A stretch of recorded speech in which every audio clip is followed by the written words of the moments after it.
Hey everyone, thanks for joining me on the Saturday night live stream, live from Michigan, where you can throw out questions and I'll do my best to get them answered. We'll talk about Bitcoin. We'll talk about the news. I'm going to move some crypto around for you guys. We'll talk about altcoins. And as always, I'll do my very best to get to your questions and see if we can't troubleshoot your problems here live. So let's dive in. I'm here again with the rig and my little man cave settings. Things have been going good. I've been posted quite a few videos. We'll talk about those in a minute. Hopefully everybody can hear me okay. Everything's going good. Got everything in. Yeah. Okay. So, the thing about DeSantis is front and center on the title. I had just been reading that article and remember that he had mentioned Bitcoin. We'll talk about that. Beardy Day reminded me that there are some other candidates, including RFK, who mentioned Bitcoin as well. So I quickly threw up a story about that. We'll check all that stuff out. We're going to talk about the ledger stuff, of course. And I just finished an interview with Micah Isagawa from Webacy. And I posted it today. We had the interview yesterday. So you might want to run and check that out. A very interesting company that does a lot of back-end wallet stuff that you can automate, fully self-custody.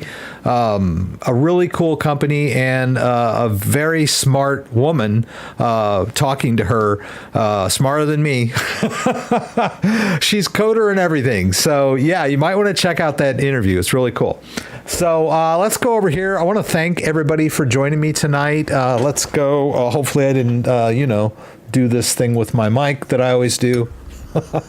Oh, wrong one. Hey, I got the full screen though. Yeah. So, I was trying to sign into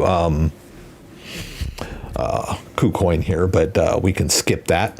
So we'll start with the news stories. I did want to say hello and thanks to everybody that's here. Let's do that. So let's see. Kenny Wiedner was here early. Thank you, Kenny. And thank you for the news stories. I don't think I looked at all your news stories, but I don't think I grabbed very many for this week. I apologize because I just kind of wanted to keep it simple with the presidential thing and the ledger thing, and then try to get to questions. So we'll do that. But as always, Ken, thank you so much for the news stories. You're quite a trooper, and I really appreciate all your efforts. Scott Lee is here, Mustafa Lamb, Beardy Day, who I've been chatting with a bit earlier.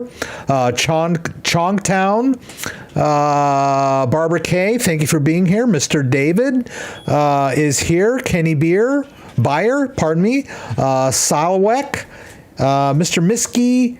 Cool. Amsterdam, Amsterdam, Holland is here. That's great. Emmanuel Adamasu. Mic test. Is the mic working or not? 1, 2, 3. Let's hope.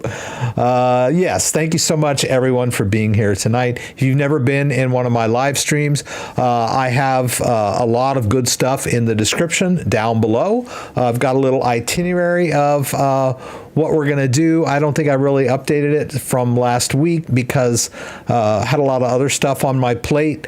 But we'll get to what we get to, and hopefully I can solve problems for you guys. Stuff you can do to connect to me on social media. I've got my email there if you want to shoot me an email. I don't do one-on-one tech support, but I will respond to your emails.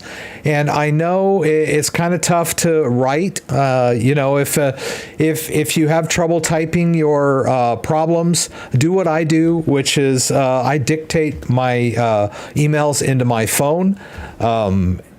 And once I'm done, I just save a draft and then I pull it up on my desktop so that I can polish it up and correct all the punctuation and all that. So it's not that hard to shoot me an email and tell me your problems, and I'll do the same. Solve a lot of problems that way. So please shoot me an email if you want some advice on whatever you're experiencing. Got the news stories linked down here below. I've got a bunch of affiliate links down here. Got a bunch of new wallets coming, guys. I just did some videos on, let's see if I can find it. There's the interview with Micah, which was really fun. And let's see if I can get back to video details so you can see content. Yeah, so there's the interview with Micah, which is the last video I posted just about an hour ago. I did a migration video from Nano X to Dissect wallet. There's a new version of Google Authenticator out, which has cloud backup, which I'm not recommending because it's not, it doesn't have end-to-end encryption. I did a video on that. I did a migration video from Ledger to Trezor, which has been doing pretty well. So been kind of busy this week dealing with the Ledger stuff. So once again, I want to thank everybody for being here. Let's go ahead and jump into the news. Ron DeSantis vows to protect Bitcoin during presidential campaign launch. He's a pretty major candidate. I do like RFK, so I'm going to talk about RFK too. Both DeSantis and RFK have mentioned Bitcoin, and but they each have sort of a different take on it, but they are advocating, right? They're not bashing Bitcoin. Ron DeSantis vows to protect. Florida's current governor announced his bid for the 2024 presidency during a Twitter space with Elon Musk and rounded off with remarks about the cryptocurrency. Let's see, as president, will protect the ability to do things like Bitcoin, he said. There's risks involved with it, but people interested in the cryptocurrency are sophisticated and can make decisions. I like that. You know, it seems like there is so much talk about protecting us from ourselves. You know, they had all that in 2016 after the election. They talked about Russian bots on Facebook and how they were altering the election, apparently by, you know, taking over our brains and forcing us to vote for whoever they wanted us to vote for. I think we need to give people a little more credit for making their own decisions and not worry so much about, you know, things that people hear and see that are going to affect, you know, they're going to take them over like a robot. So I like that sentiment that people that are interested in cryptocurrency can make their own decisions. Pretty cool. DeSantis called those on Capitol Hill central planners who want to have control over society. Bitcoin represents a threat to them, so they're trying to regulate it out of existence, he said. You know, politicians play the outsider when they're on the campaign trail. So, of course, he's going to sort of bash the status quo as an outsider. Coming in to challenge, you know, the current regime of the Democrats. So, could be just a bunch of politics talk, getting behind Bitcoin. Although I don't really have the figures as to how many people in the U.S. own Bitcoin or care about Bitcoin. They can't be that huge of a demographic, but perhaps he's just appealing to you know, that type of person. And I don't know. I really, you know, one of the main reasons I think he came out strongly in favor of Bitcoin is because it gives him an excuse to bash the Biden administration. He's bashing Gary Gensler. He's saying if President Joe Biden is reelected for another 4 years, the regulatory regime for crypto under his administration will probably end up killing it. And he did, as governor, passed an anti-central bank digital currency bill in Florida. Now, another reason, which is not really stated in this article, that I think he came out in favor of Bitcoin is that Trump notoriously bashed Bitcoin while he was president. It really kind of put a damper on the crypto market at the time when, you know, he didn't really think that much about Bitcoin, I don't think. I think somebody asked him about it, but he didn't think it was worth much. He didn't think it did much. He didn't think it was worth anything. I think he said he was not a big fan. Now, he could change that. Trump has his own style, and, if he decides he wants to change his stance on Bitcoin, he might.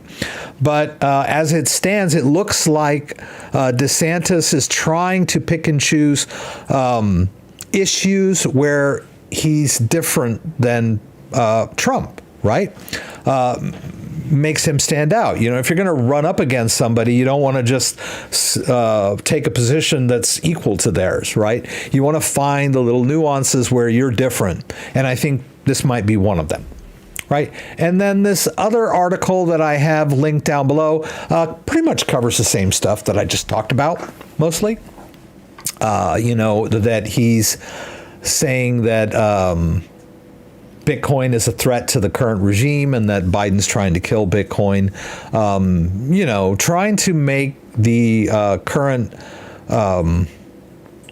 president look like they are kind of anti-Bitcoin, but trying to make them look like they're crushing people's freedom, right? Because, he's all about freedom, financial freedom. And then let's talk about RFK, one of a guy I really like.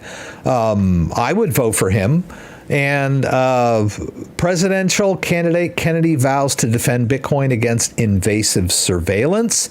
So he's going a little deeper into how the current regime or administration is kind of using their regulatory powers to try to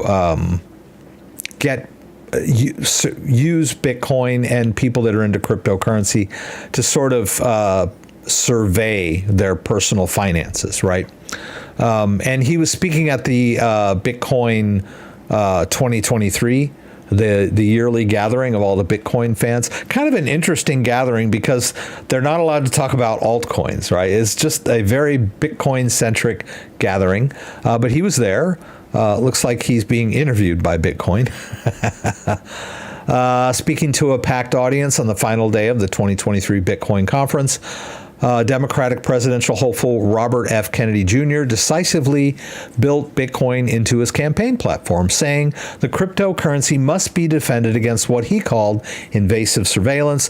We live in a time now that technology has dangerously expanded the capacity for governments and corporations to control our lives. Distant, impersonal, multinationals, and authoritarian technologies have usurped realms of human activity that were once private or held by the community. Kennedy added that these technologies monitor movements, communications, and transactions. Talking about the trucker protest in Canada. He said Bitcoin won him over when he witnessed the Canadian administration using surveillance and data tracking systems to block truckers who were protesting COVID mandates from accessing their bank accounts in a bid to end the demonstration. Let's see. He's talking about President Joe Biden's taking aim at Bitcoin miners, opposing the 30% tax on energy use. Okay, this if you've watched my live stream, you know that I am quite a basher of these people that are claiming that Bitcoin is harmful for the environment. It uses energy just like anything, and to single out Bitcoin as being bad for the environment is kind of hypocritical when you're accepting all the other things that are that use a lot more energy, like the current financial system. So that's one of my pet peeves is when people attack Bitcoin for being non-green. I think that canard has kind of finally died, but there are still people out there claiming that Bitcoin is bad for the environment and causes global warming and will be the end of humanity as we know it, like Elizabeth Warren. But anyway, so we've got two presidential candidates that have talked about Bitcoin. Pretty interesting, right? We'll see. Maybe Trump will. Trump was advocated some NFTs, so he's not totally anti-crypto, right? At least probably in contrast to what he said. I don't know. It was back in 2018 or 19 when Trump, talked about Bitcoin as him being not a fan. So that might have changed, right? We'll see. And then I want to jump over to this story here. This is an article about crypto and basically talking about how the crypto debate has become politicized. Specifically, the thing about Bitcoin not being green. And I won't go too much into the article, but I see this. Let me see if I'll just give you a little flavor of it. As we know from the wider political arena, social media is a major contributor to this problem. Provocateurs from both right and left, and the left peddling fear-mongering. From the right and the left, peddle fear-mongering exaggerations about their opponents and simplistic bromide solutions. It's a proven way to build the real currency of power in our time, online attention.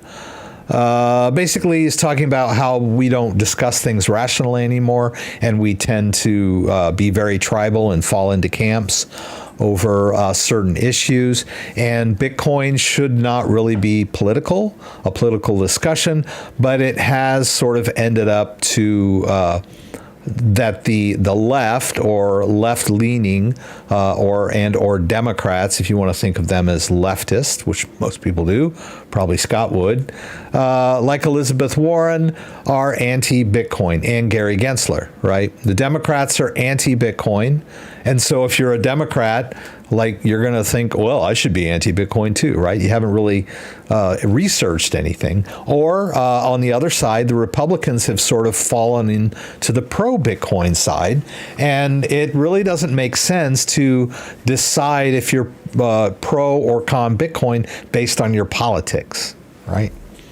But I wanted to kind of bring this story up, and you can read it. It's linked down in the description below. In relation to this Ledger thing, it's not really political so much, but the Ledger problem has devolved into a lot of screaming and people leaving comments in all caps on my videos where I'm trying to rationally discuss this Ledger issue. So I wanted to kind of bring that up. If you don't know what I'm talking about, let's just dip into that just a tad. Last week, we spent almost the entire live stream talking about the Ledger issue. Ledger has introduced a new backup and recovery service that stores your seed phrase offline or online, back off in the cloud. Let's say it that way. And I think this is a bad idea. I think the storing your seed phrase in the cloud is a bad idea. But there were some things that were said by Ledger and that kind of a back and forth about the firmware update that would enable this to happen, this backup service. And a lot of people suddenly said that Ledger's no longer safe. And it also, I think most of it stemmed from a comment from Ledger tech support that said something about, well, we've always had this capability of exporting the private key in using the firmware. You just didn't know it, or something snide like that. And now nobody trusts the firmware. Everyone thinks now that the firmware has always been pushing private keys to Ledger servers. I spent many years trying to convince people that this was not the case. And one of my main stays in my argument was that the private key never leaves the device. And so a lot of people would say, oh, Ledger has my keys. And I would say, no, they can't possibly have your key because the device generates the key locally and the key never leaves the device. And now that Ledger has admitted the key could leave the device, everyone just assumes that it has, right? And so there's a lot of screaming and shouting going back and forth over this issue. I think there are some rational people that are talking about I'm not ready to throw away my ledger yet, right? Crypto Casey did a really good video on this. I don't usually like to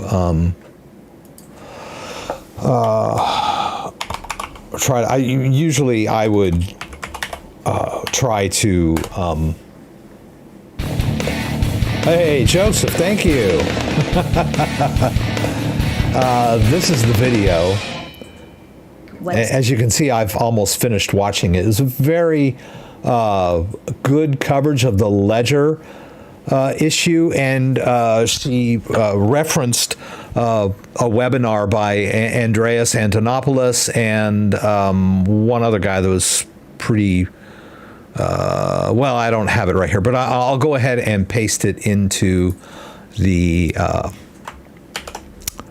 I'll give you a link to that video, right? Because it's a very even-handed approach, basically saying, like, don't freak out. There's no reason to throw your ledger away right now. They did say probably not a good idea to do the firmware upgrade, but not really the time to be throwing your ledger out the window. Not a good time to, it's never a good time to move your crypto when you're stressed out. Let's just say that. I said it. So very even-handed coverage of this issue. So, Joseph, thank you for everything you do. I will vote for you and put your name in the hat for becoming the next president of the United States, even though I cannot vote. Thanks again. I appreciate that. Yeah, put me in as a write-in candidate. That'll work. Maybe I should start doing that every year, right? I feel much better about using my time at the voting booth, right? If I voted for myself. Hey, presidential candidates vote for themselves. Wasn't that there was some deal where one of the there was somebody that was in an election and then he didn't vote for himself and lost by one vote? Something, I don't remember that. The whole story, if that was a show or actually happened. All right, so here we are. Ledger key recovery service paused amid backlash. Will open source code. So they're going to do their best to open source their firmware and try to kind of placate all of the outrage in the industry, right? Ledger CEO Pascal Gauthier says that the past week has been a humbling experience and apologized for the firm's miscommunication. Okay. I miscommunicated when I told you I was going to do something. Hardware wallet Ledger is postponing the launch of Ledger Recover following an intense week of criticism from the crypto community. In the May 23rd, the Twitter Spaces, he said it was a humbling experience, hard lesson in communication. The experience, we miscommunicated on the launch of this product. It was not our intention to take people by surprise. So because of that, we understand the community's direction and apologize for the miscommunication. I don't really think they get it, do they? I don't think they understand that they have destroyed a lot of trust that was built up over the years. The issue here is that Ledger firmware is not open source. It is a secure chip technology that's inside the little box, right? If I can find my Ledger. This is not it. Where'd that little thing go? Well, I've lost it. No, that's not it. Aha. It's over here on the floor. Okay. Oh, it's not even plugged in. No wonder it's just laying on the floor. So the secure element chip is inside the device. It's really what stores the private key and does all of the authorizations and that sort of thing. And that is, I can understand why it's not open source, because it is, they purchase those from another company, and that company does, considers it proprietary property. So they don't want to, reveal it open source, right? They don't want people reverse engineering or whatever, right? So it's not open source. And I've known this. A lot of people have known this for a long time, but we tended to trust ledger devices because we were told that the private key never leaves the device. Here again, I'll say it again. Really, the only thing that people were questioning was, does the device generate a random private key, or is it being sent from Ledger or being sent to Ledger and that kind of stuff? And I always said, well, yes, it generates a random private key because it has been rigorously tested by a lot of people, right? A lot of government agencies. I want to say agencies. I want to standards organizations, right? They had a lot of certifications from standard organizations. They had white hat hackers testing this device over and over and over again, trying to figure out whether there was a pattern to the private keys, and there were no patterns to the private keys. So they were random private keys, and they were generated locally. You could reset the device and generate a brand new local random private key. But part of that trust was built on the fact that we were told that the private key never left the device. I don't know how many times I had said that over the years when people asked me questions about this thing. And so really the only thing I was worried about was, does it generate a random private key? And it appeared through rigorous testing, it did. I was convinced that it was generating random private keys. Well, now that they've said, we've got this new firmware update that can, if you choose, you can export your private key. That sounded innocent enough, and they said stuff like, you don't have to do it if you don't want to, but people of the crypto community only heard the firmware could export a private key, right? If, when we have the ability in our firmware to export the private key with this new firmware update. Well, of course, people said, oh, well, if you can, then maybe you've already done it, right? Maybe you've been doing it all this time, right? You give somebody an inch, they'll take a mile.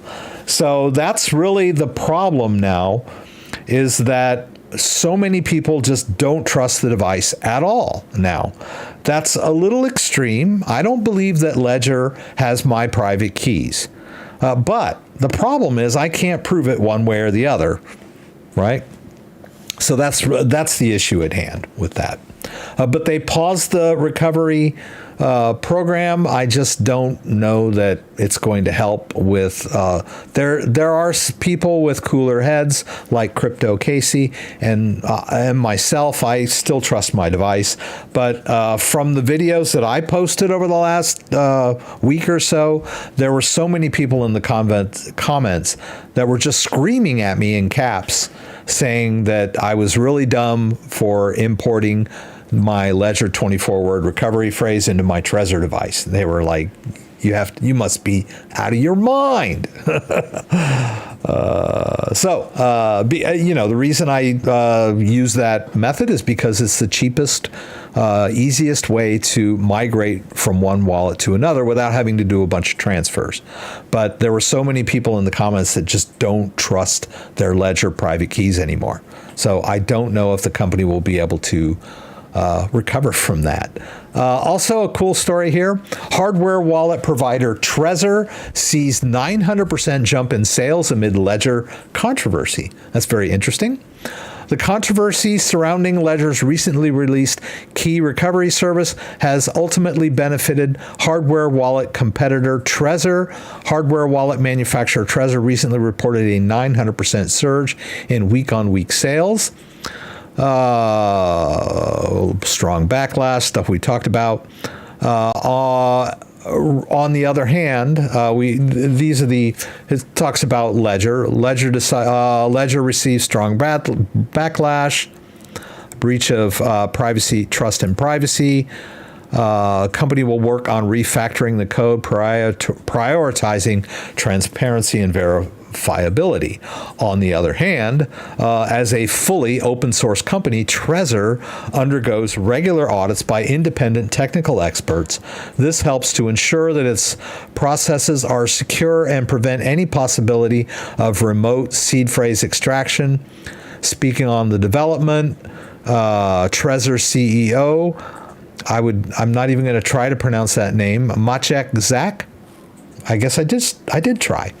In Trezor, we believe that hardware wallets, cold storages that promise 100% self-custody should at no stage make the seed phrase accessible to anyone but the user. Very, very well said, right? Okay, so we're still talking about Ledger Recover. What's going on with that? It's still a big issue. A lot of people are turning to other hardware wallets. Now, I should say, as I mentioned earlier, that we've known for a long time that Ledger has closed source firmware, but because of the device being tested by third parties, we believed in it, right? Even though there was that small chance that there might have been something going on in the firmware, because of the rigorous testing, we had placed our trust in them. And that's the crux, right? This is one of the best hardware wallets out there. It's very secure. It's very easy to use. It has a lot of industry support. So it's not like I can just throw this thing away. I have a lot of different cryptos on there that are managing certain cryptocurrencies that are not supported by the Trezor or other devices, right? This is a sticky issue. So we have to take with a grain of salt that there is a slight bit of trust that people have been putting in this wallet for years, and there's really no reason not to trust them. They've been honest with us up to this point, right? No one's wallets have magically been emptied out, right? So it's a little alarmist to say that the Ledger private keys are no longer safe, right? They've never really been completely 100% quote unquote safe, right? But we've trusted the device with our crypto for many years, and nothing really changed except somebody said something that made everybody doubt Ledger's commitment to securing private keys. Yep. So, so we still kind of need to use this device. There's no reason to throw it out the window, right? But if you want to migrate to another hardware device, that's great. And another thing I wanted to add is that hardware wallets in general, by design, are not fully trustless as they should be, right? Not just Ledger, but all of them. I don't know. I mean, some people, when I did my Trezor video, in the comments were saying, well, this device has already been hacked. So why are you advocating a device that's already been hacked? So, you've got the, do we trust the company? And then, oh, the device is hacked. So there's so many things that affect the security of a cryptocurrency hardware wallet, right? The way the key's generated, the way the key's stored, whether the device is vulnerable or not to types of attacks. But I did, pardon me,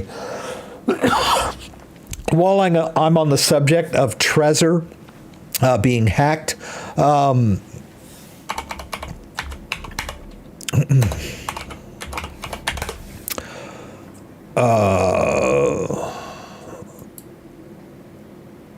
okay, so yes, the device supposedly has been hacked. Mustafa Lamb, thank you. Oh, Mustafa, I don't have my Ledger stacks yet. Still waiting for that. I'm a little peeved off that I didn't get my stacks. And while I was waiting for my stacks, which I paid for in November of last year, Ledger seemed to be really busy working on this new recovery service. instead of, making sure all the stacks. Thanks again. I appreciate it. I hope that's not too loud. It's kind of loud here. But what I wanted to point out about this, and then people see these headlines, and they immediately assume that it's not safe to use a Trezor, which is not really the case, right? This particular hack is a very specialized hack. It requires very specialized knowledge. It requires very specialized equipment. Right? It's not the kind of thing that, a guy carries around in his trunk, right? This is a very sophisticated hack being done by very sophisticated people. And here's the kicker.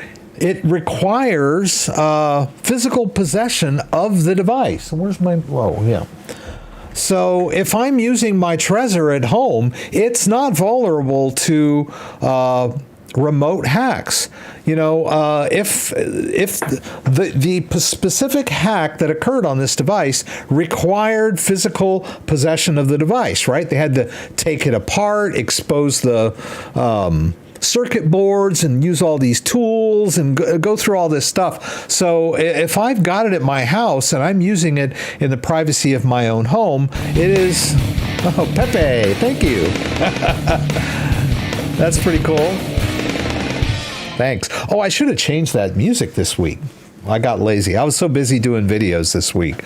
I didn't have a chance to update the look and feel of my live stream. I'll probably do that next week.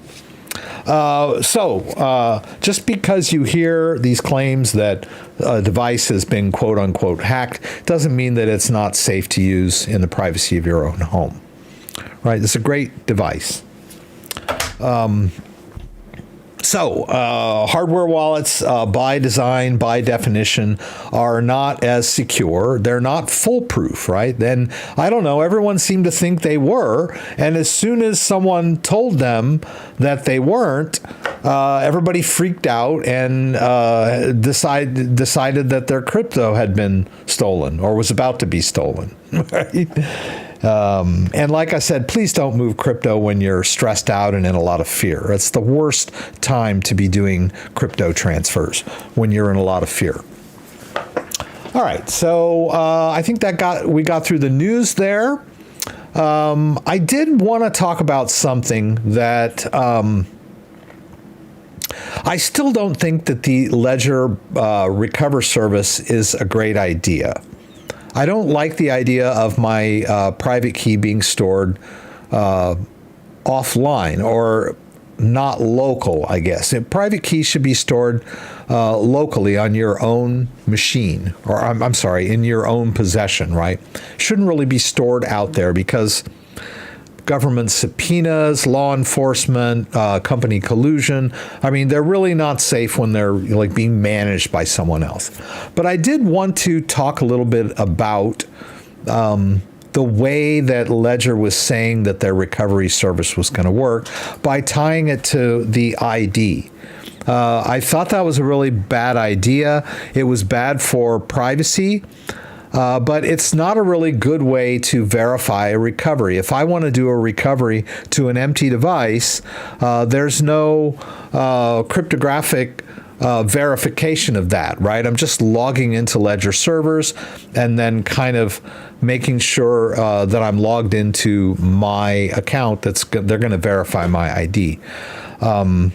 What I wanted to point out was the way that 1Password works. 1Password is a password manager that stores passwords, and it stores your passwords in the cloud, and it stores them encrypted. They have end-to-end encryption. Now, if I decide that I want to install the 1Password on a new device, and I've done this several times because I'm the type of person that when I build a new rig or I upgrade, I always wipe my hard disk and install Windows clean and then reinstall all of my programs, and then I have all of my documents saved on a secondary hard drive. So I have on many occasions have installed password the one password on a what it considers to be a clean machine or clean hard drive. And the process is completely secure and cryptographic. I am the only one that knows the master password of this account. So when I install this on a new machine, I need my a key. I need my account and I need my key. And in order for it to actually activate on the machine, I need to use my master password, which is really long. It's like 20 characters. Some people could use a short one, but the fact of the matter is that it is something that I possess that I'll use to verify it's me, that long password. Now, Ledger might say something like, okay, you're a crypto guy, you're a tech head, so you've got this really long password that you remember. Most people don't. Ledger Recover is used, it is aimed at people that can't keep track of their stuff or remember their passwords, I guess. But I think if Ledger had said this is the way their service works, is that yeah, we're going to store your seed phrase encrypted if you trust that, and you'll be able to recreate your seed phrase on a blank device as long as you are able to verify cryptographically by providing your master password, right? That's a cryptographic key on your end that you possess. So I'd feel a lot better if, and I'm sure there are a lot of not too tech savvy people out there that use password managers and manage to have, remember their master password, right? It's just another layer of cryptographic verification for something that is encrypted out there in the cloud and can be put on a new machine if you have the right password. And and they're not tied. It's not tied to my ID in any way, right? I mean, they have my customer information because I used a credit card to buy this or whatever. But the process of allowing it onto a new machine does not. I don't need to verify my identity or do any kind of a selfie or show them my ID or anything like that, right? It's all cryptographic. And I even have, I also have two-factor for them in my Google Authenticator. So that's the way Ledger should have been. Rather than tying your crypto to your identity, there should have been a master password involved that you would have to trust an end user to, but I guess if it's a long password, it's very similar to writing down their seed phrase, right? So I guess it's kind of a conundrum, right? The idea is this is a person that can't seem to keep track of their seed phrases and passwords, right? So they tie it to their identity, which is something they'll never lose, hopefully. Yeah, unless identity thieves come along. Anyway, I just wanted to bring that up. I thought that was kind of interesting. Let's talk about crypto. Let's do some crypto. Let me see what you guys are asking here in the comments.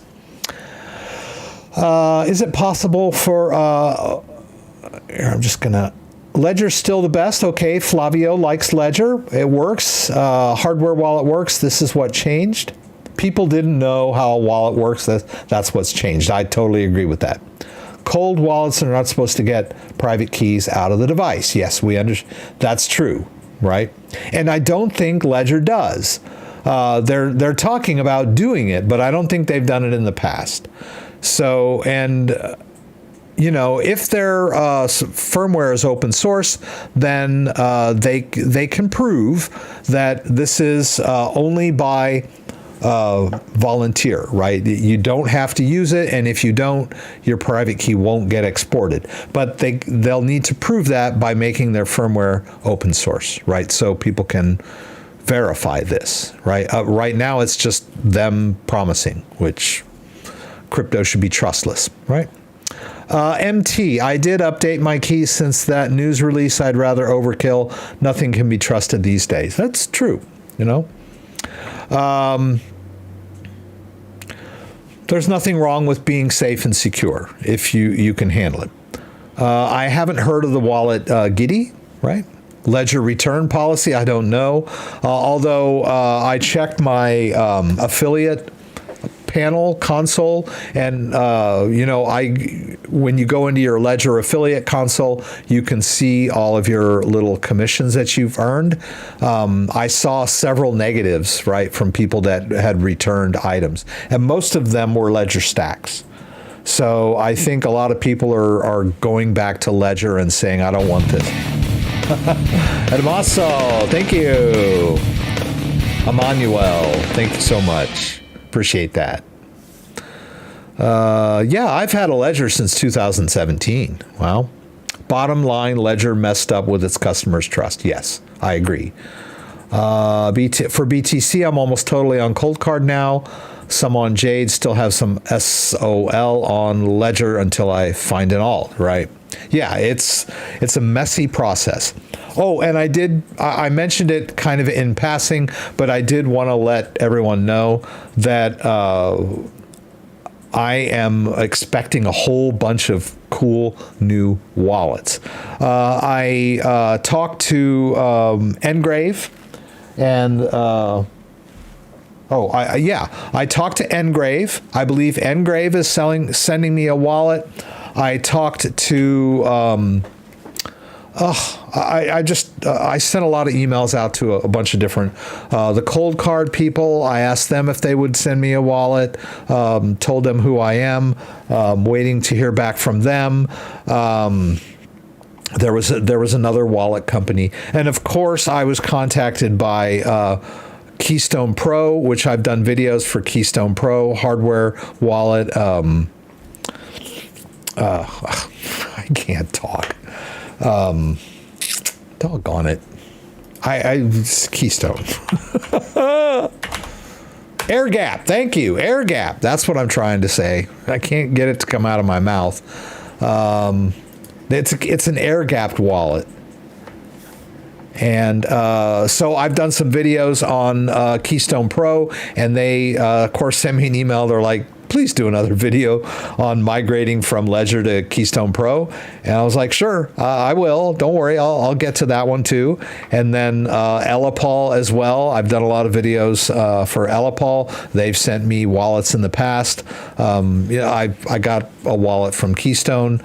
So I got to work on those too. So look forward to a bunch of new videos from me in the near future on doing the migration process.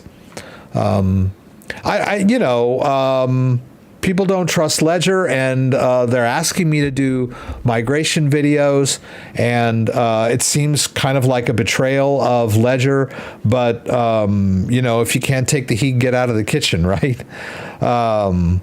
So I've done a lot of video setups. I've done a lot of videos on Ledger over the years, and I feel a little bit betrayed because it hurts my channel.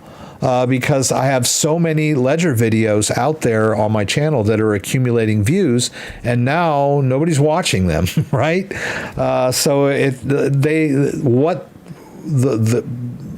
This episode has rippling effects throughout the industry in ways that they probably didn't realize, right? So anyway, I'll be doing some more migration videos.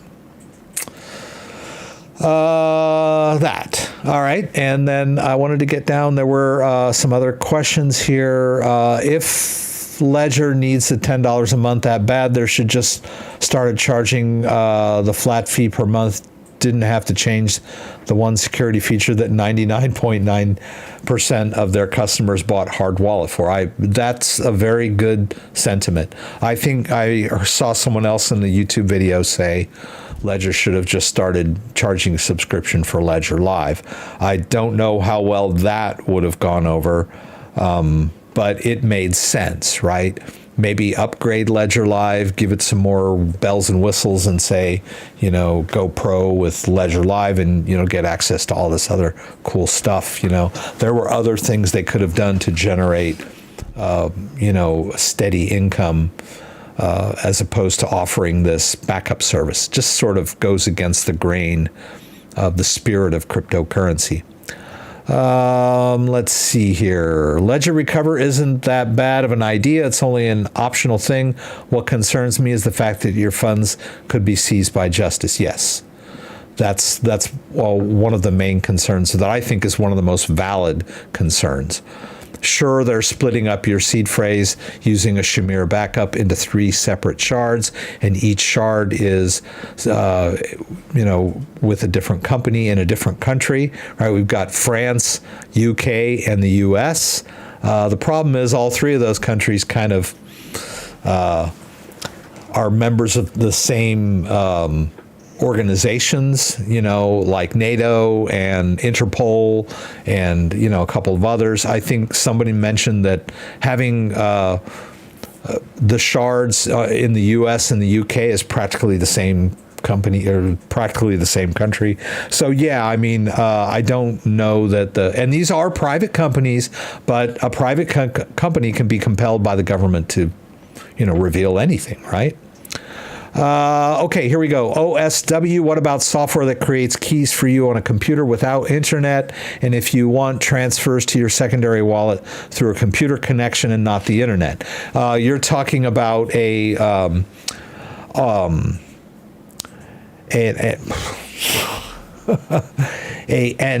air-gapped computer or an offline computer, and that's a perfectly valid way to store your private key. I think, I was going to mention that you can generate a private key. There's lots of ways to generate private keys. Elipal has this really cool little thing that generates random private keys, and I think it's really cool. You can generate a private key by rolling dice if you want to. There are a lot of ways to generate private keys, but if you use that private key and restore it onto a ledger, people will say, well, a ledger's not safe. It might export your keys without you knowing it. Even though they don't do that, the fact that they've admitted that it's possible has made everyone think it's already happened, right? That's just the way people are. But this little thing is pretty cool. Hey, let's use this full screen thing that I just did earlier that looks okay, right? You can't see all the trash behind me. But this little box here is pretty cool. It can generate, let me see, I think the OK is on the top here. You can't really see it very well, right? If I hit OK, it asks me how many words I want, and I can switch it over to 24, which is pretty cool. And then click the OK, and it's going to just generate a seed phrase for me, right? And I can scroll through it. Don't use this. It's empty. But this is it's not connected to anything, right? So it generates random private keys. You can do it with dice. So and you can do it on an offline or air-gapped computer. The only problem with that little scheme is that it's very difficult and cumbersome and inconvenient to do. Right? In order to send or receive, let's just talk about the send, which is that's the crux of the issue. That's where you need your private key. So you have a separate computer that's online that has what's called the watch wallet, or the watch piece of the wallet. And then you try to send out, and then it generates this request. Well, the request goes on your flash drive, right? You take the flash drive out, put it in that air-gapped computer, and then it reads in the request, and the offline computer signs the transaction using the private key that is completely offline, not touched by the internet, and it generates an approval, right? And this is all cryptographic, right? And it writes that file to your flash drive, and then you go back over to your online computer, plug that in, and then the outgoing transaction is now approved, and you can watch it go out onto the internet. That's, just saying it was cumbersome, right? Just think if you had to do that every time you wanted to send out crypto.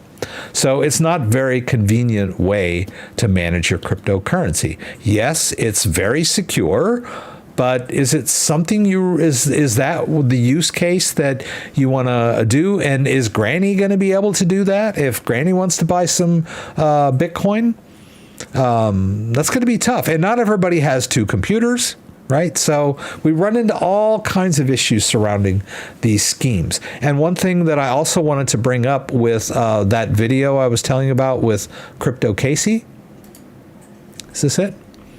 Yeah, she talked about Andreas Antonopoulos. No perfect crypto. Oh, you can't even see what I'm doing here. Okay, so this CryptoCasey video, there it is. No perfect crypto hardware wallets. She was talking about theft. And what I was just talking about being so complicated. And Andreas Antonopoulos in his webcast, which she was summarizing, mentioned that the problem, what's going to happen is if you spend all of your time trying to be super secure with your crypto, you're going to end up, there's a couple of things you can do. One is you're going to make it so hard that you're going to end up losing crypto. You're going to make it so hard that it's going to be so inconvenient for you that and complicated that you're going to screw something up along the way. Or it's going to be so super complicated that after a month or two or a year and you go back in to access your crypto, you won't remember what the heck you did. Right? So, or people try to roll their own encryption and that kind of stuff. So you have to keep that sort of, take that into account when you're dealing with something as complicated as crypto. You can go overboard with your security. Security should be number one. I get that. I agree with that. But it comes a point where if you over focus on security, you've lost your usability, but you could also lose your crypto by trying to be super secure, right? Let's see. Let's go back. I just want to, let me see. Gloria is here. Thank you for being here, Gloria. Quentin is right above it. Let me start at spirituality. How about Tangem? I have a lot on exchanges. What should I do about cold wallets? Tangem is a great solution. Tangem is, from what I understand, Tangem is open source. Now, they store the private key on these RFDI cards.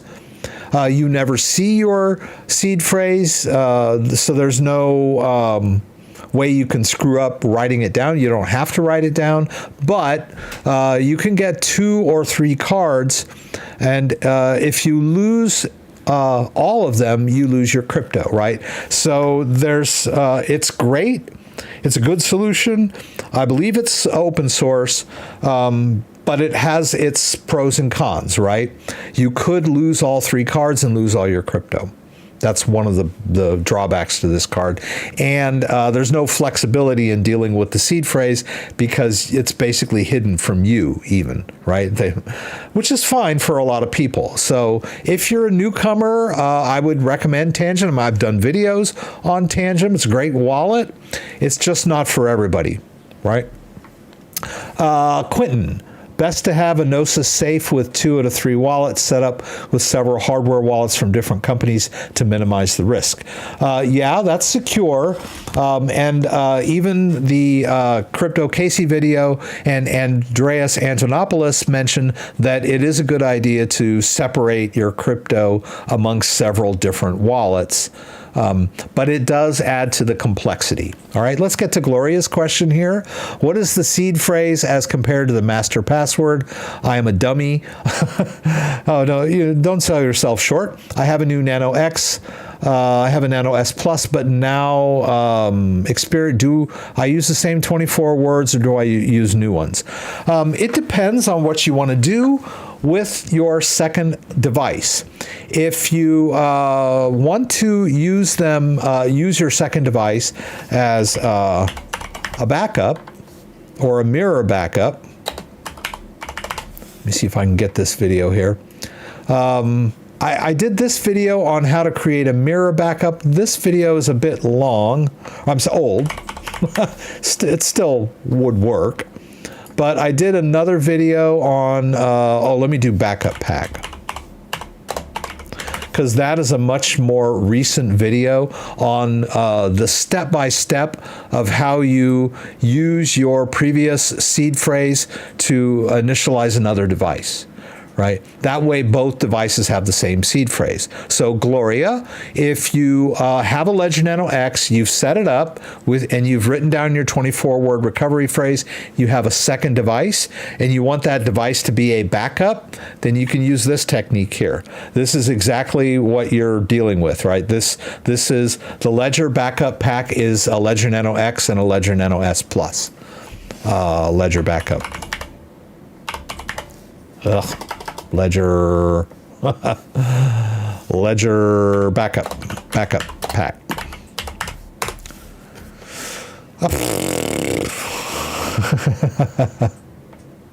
Sorry. Let's take a deep breath, Rex.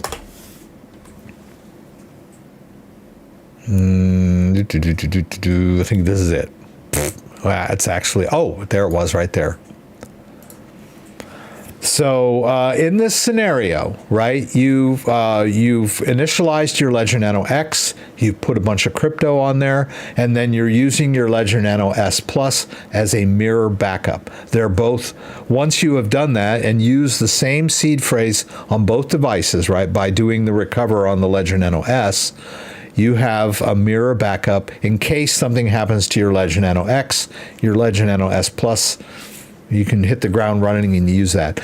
Ledger Live sees no difference between the devices. Cryptographically, they're the same wallet. So that's for backup, right? You want to mirror backup. You would use the seed phrase from your first device on your second device. If you want to spread your crypto across devices, then you would initialize both devices as brand new. They would be completely separate wallets. You could manage them both in Ledger Live using different accounts connected to each different device, right? Each time you start a new account in Ledger Live, it creates the account based on whatever device you have connected. So if you've got the Ledger X connected, it creates an account based on the X. If you've got the Ledger Nano S Plus connected, it creates an account based on that device, right? So you can manage multiple devices, multiple wallets in Ledger Live, right? I'm talking about Ledger Live. This is the Ledger Live interface right here, right? You can have different accounts that are connected to different devices, right? I think I have this Litecoin is connected to a Ledger Nano S.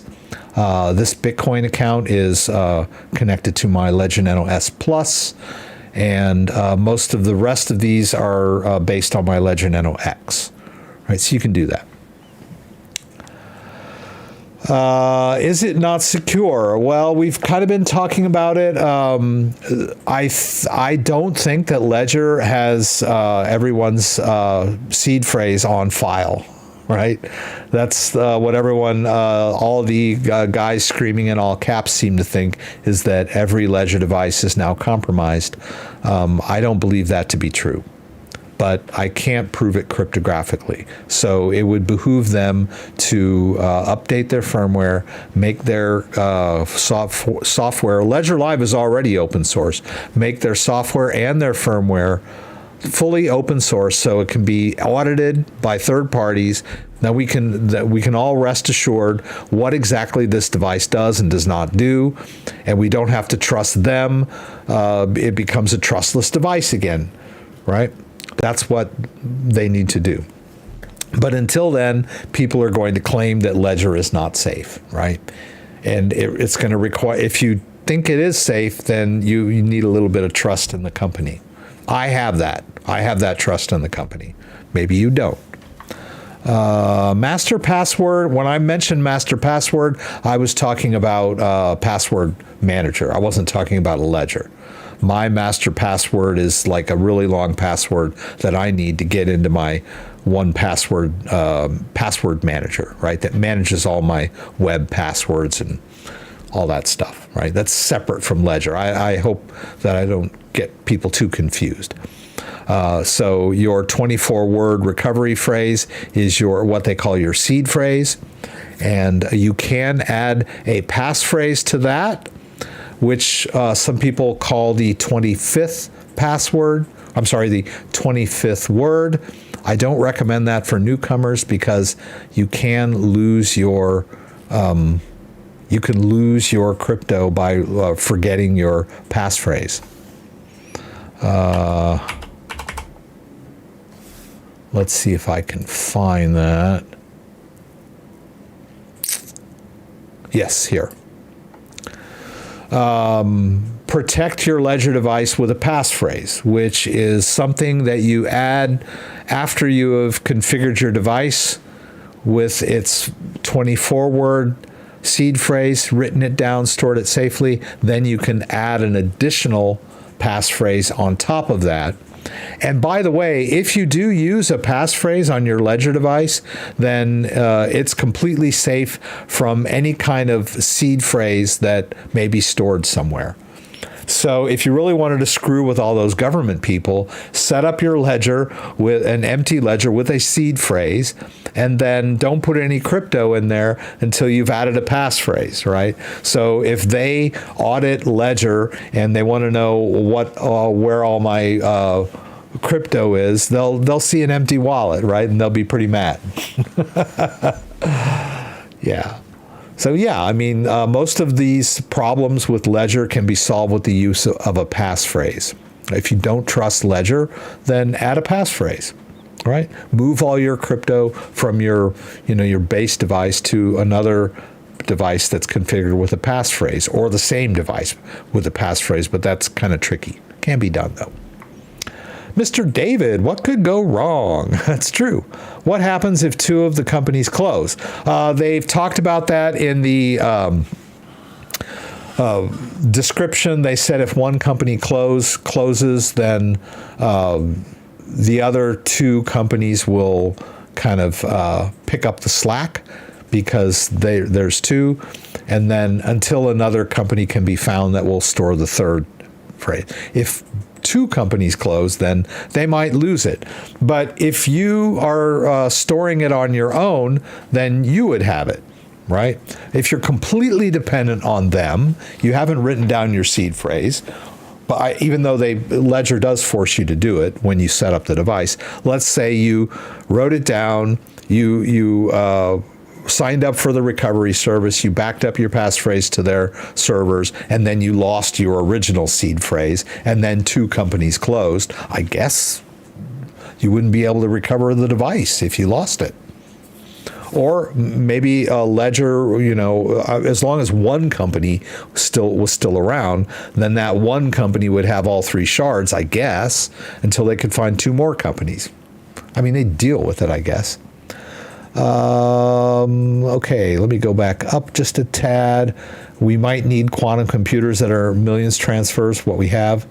Can you please do a video on how to get HBAR on your Ledger from Uphold? Yeah, a lot of people ask me about HBAR. It's not that hard to set up HBAR anymore. It used to be kind of a pain, but let me see if I have it here. I think I do. Where is it? I know it's in somewhere. Yeah, Hedra Hashgraph, right? Although, as far as I know, I think you can only do one account in Ledger Live. I don't know why. Like, I could do multiple Bitcoin accounts, but I think I tried to add another Hedra account. It won't let me do it. And so you can see that I have Hedra on here. All you have to do really is install the Hedra app, right? I don't have my Ledger attached here. Let me just attach it.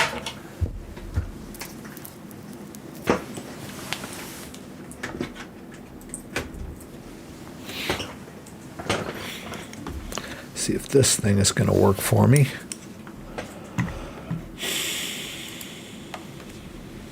Okay, cool. Come kind of in my way. All right, good. All right, so I got to enter my PIN.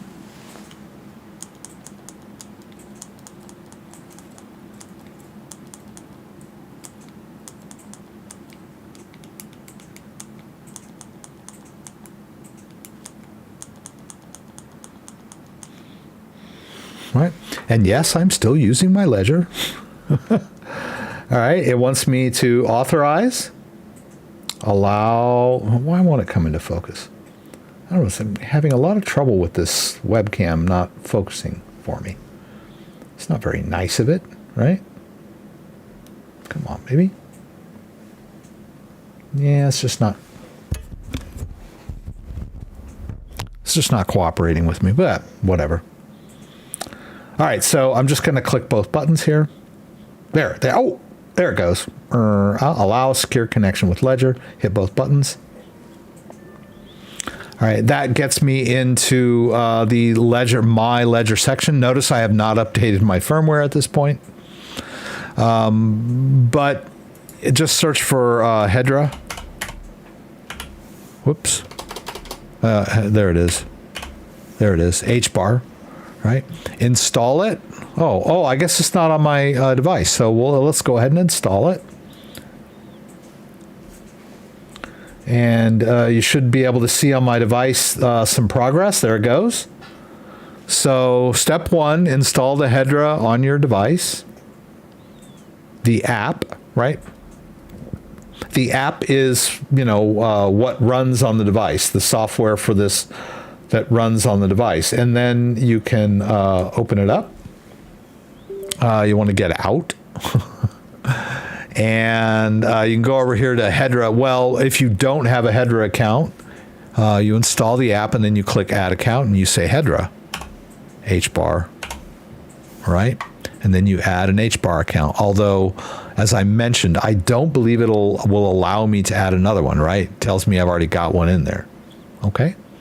But that's all you have to do, right? And then after you've done that, you'll have an empty HBAR account on your device. And then you'll go over to your Uphold account.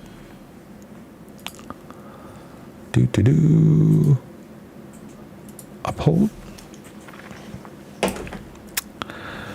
I don't know.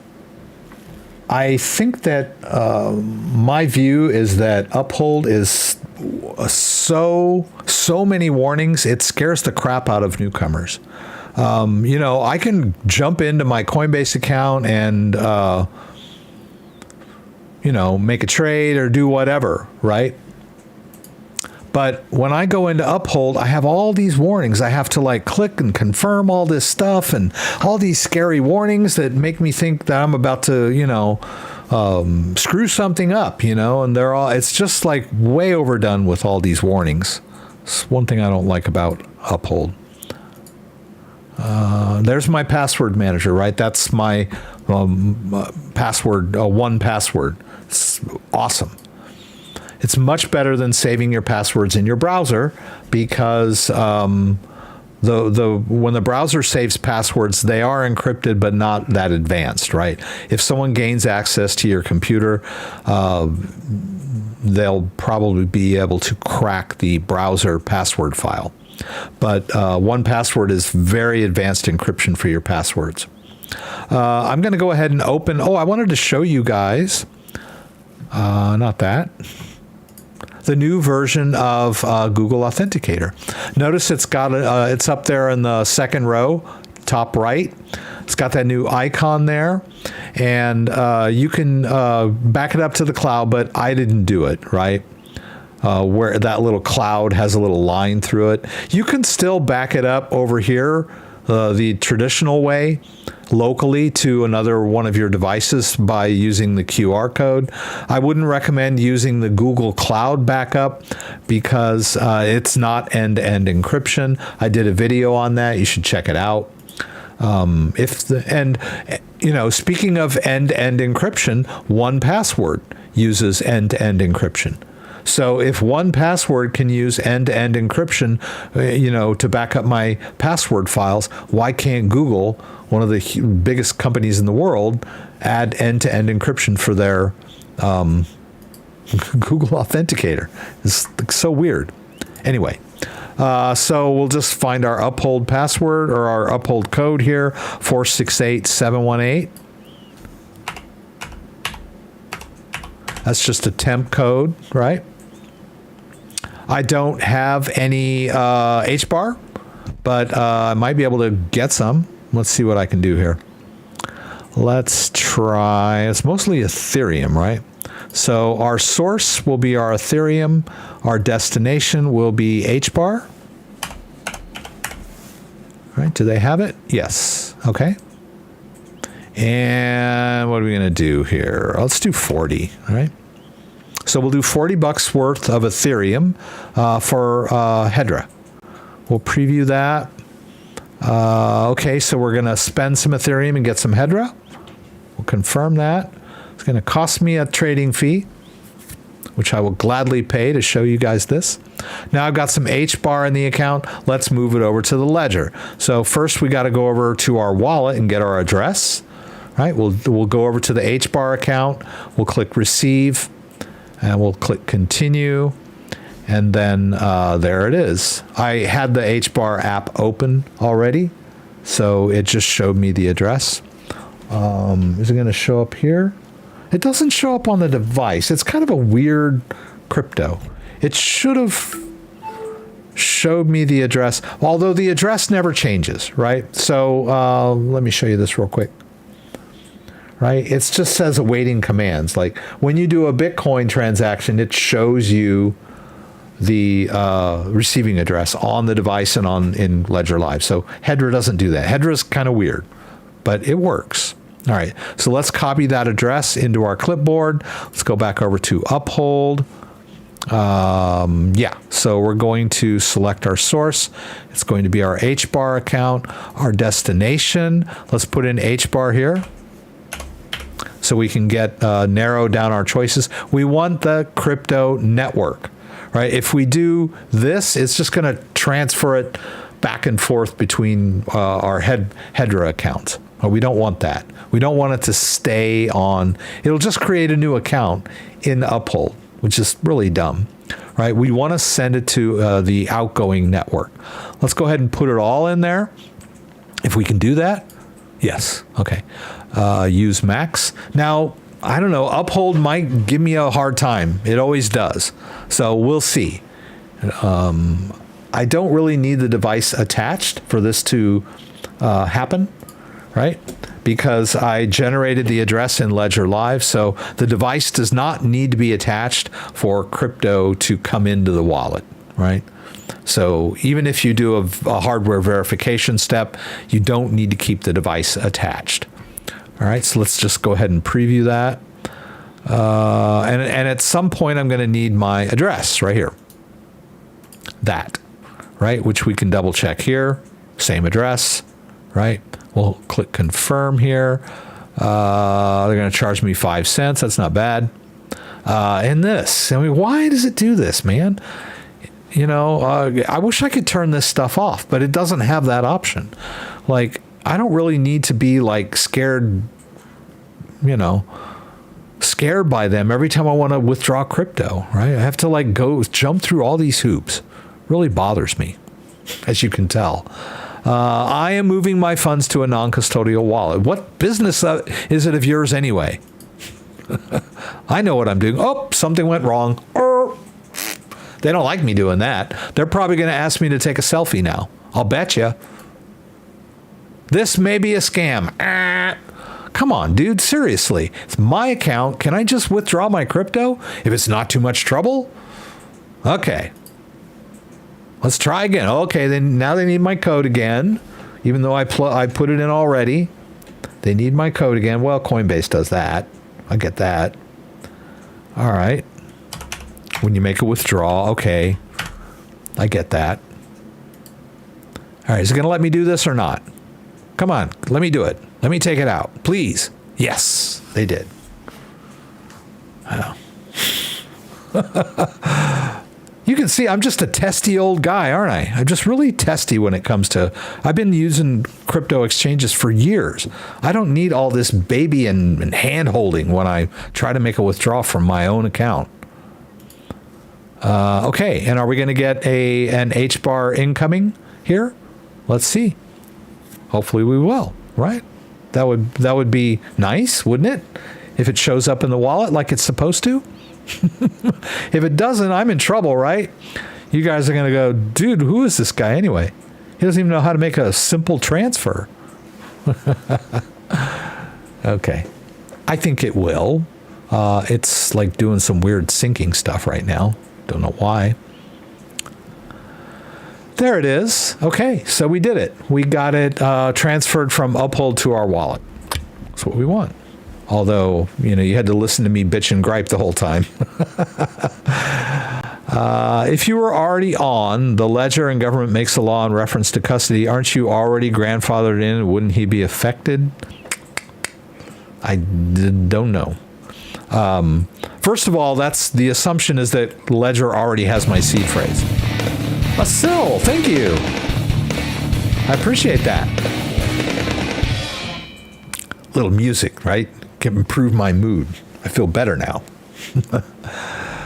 Yeah, I'm 77 DW Brown. I'm looking at your question. I'm not really sure what you're asking. I think it has something to do with government or law enforcement demanding to know about crypto, maybe.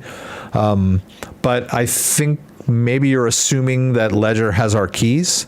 I'm going to assume that they don't, right? But is it the safest way? We're not sure. What's to stop government from coerce or subpoena any hardware company from pushing firmware update to extract the private keys from your device? Seems to me that any device that requires an update is vulnerable. Now, I'm glad you asked that question because the trade-off here. And it's a very good question. What's to stop them? I guess the only thing that would stop them would be for it to be a open source, right? So if you were able to go onto GitHub and look at the open source code before you pushed it to your device and you know that it had been audited, that would protect you. But in the case of a blind firmware update, which is what basically Ledger does now, you really don't know. And you may not even know until it's on your device. But I'm thinking if a company does provide open source firmware updates, that it would be on GitHub and you could check it out and make sure it was audited or audit yourself before you pushed it out to your device. That would be but the issue that I wanted to bring up here is that a device that cannot be updated is not very useful in cryptocurrency. So, okay, I've got this super secure device that is completely impervious to any updates whatsoever. Super secure. Yeah, but what if one of the cryptos that I want to store updates their blockchain and things change? I need to have a device that can be updated to accommodate those changes. If there's new functionality, if there's new security updates. This is why phones have to be updated. This is why computers have to be updated.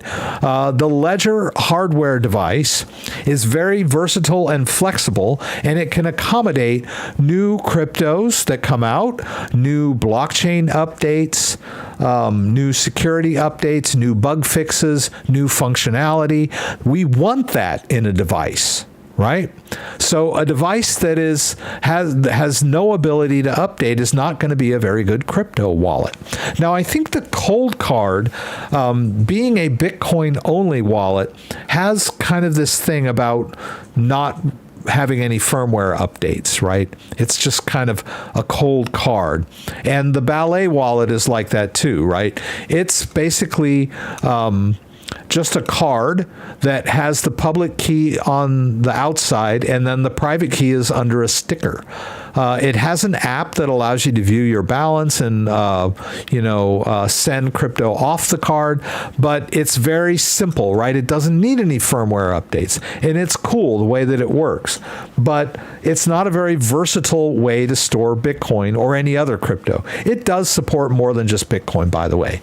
But if you're going to be into crypto, you're going to be a crypto trader, you're going to be flexible, you need a device that is versatile and can be updated. So that is why we need firmware updates. That is why not updating this firmware is going to be a problem in the long run, because you can't just not update the firmware on the device, right? It needs to be updated in the same way that your phone needs new updates and your computer needs new updates. Trezor also has firmware updates, right? They're a necessary, I guess you could call them a necessary evil, but you really want your device to be flexible in the sense that it can be updated, right? Because crypto is always changing, right? We don't want this block device that can't adjust to new stuff. Man, we got new stuff coming out almost every week, month, right? So yeah, we need firmware updates. But we, as Mark C. pointed out, we really need transparent and open source firmware updates, so we know that they're not exporting our private keys. Convenience is the enemy of security. Thank you, Rick. I appreciate that. I only use Bitcoin Cash. Okay, well, that's one way to keep things simple in your life. I only use Oink. Made some good coin today. Okay, Oink, Oink. Cold Card 4 is the best hardware wallet. I contacted them. I'm going to get a Cold Card and do a video on that. Maybe migrating your Bitcoin from a Ledger over to a Cold Card. But I watched a setup video on the Cold Card, and it came with like a adapter for a battery. So, so that it could say, well, I'm completely, and I guess the assumption was that if I plugged a power cable in, that was an attack vector. And I'm like, seriously? Really? The power cable is an attack vector? Maybe a firmware update. But yeah, and it looked really complicated and wonky to set up. I have to just put that out there. And, if Granny is going to use something, it needs to be easy to use. It needs to be flexible. It needs to be affordable. And of course, it needs to be secure. But if all we care about is security, and we throw convenience out the window, and we throw flexibility out the window, then we really don't have a very good wallet, in my view, right? We need all of that in a wallet. So yeah, super secure, is great for people that can handle it. I find air-gapped wallets to be a little clunky and inconvenient to use, but they are very secure. But there are attack surfaces even on those wallets, right? Because those wallets need to have firmware updates too. And the way they're done is they're posted on their website and you download them. You can verify them cryptographically. That's all great. And then they get put on a micro SD card and then put into the device. So that's still an attack vector. It's an air-gapped device. It never touches the internet when it's being used, but it does need to be updated. So there is an attack vector. And wallets that have zero attack vectors have zero flexibility, and upgradability, right? So this is the way we are, where we're at. Asil, thank you again. Thanks for the Google Authenticator info. Yeah, in the video, I found an article.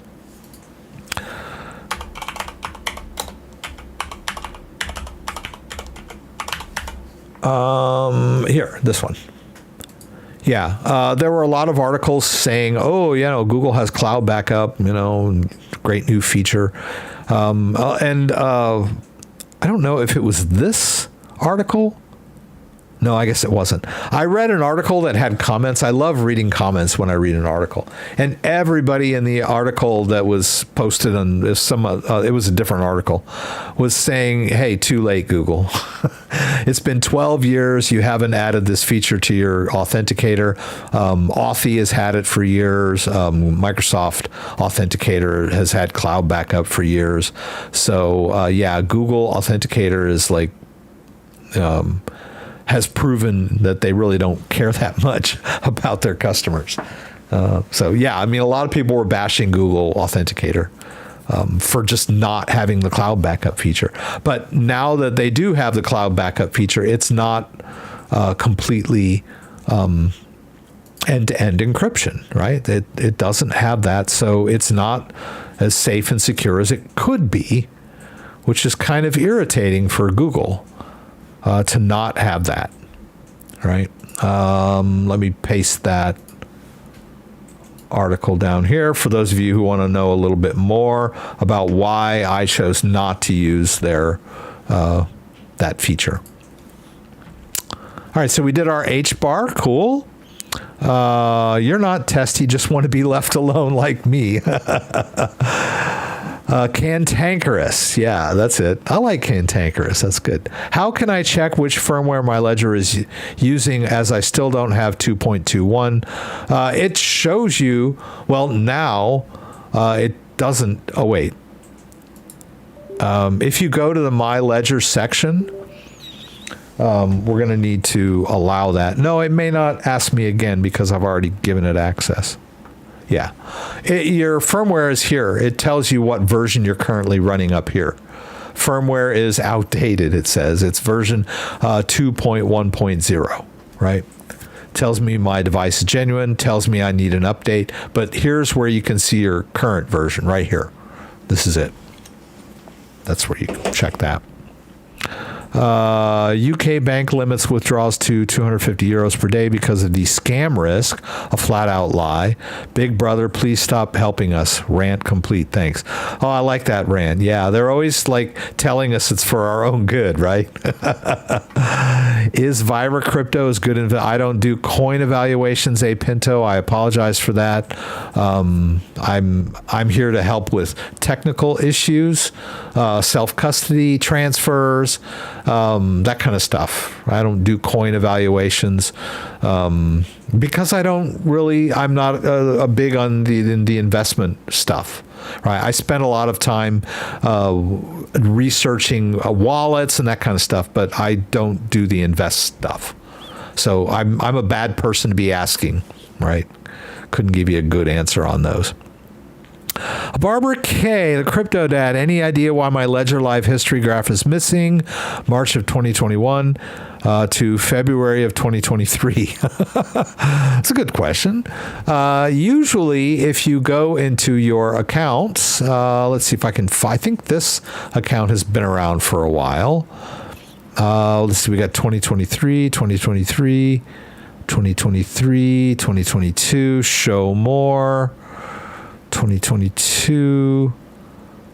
I'm not sure why you would have missing history.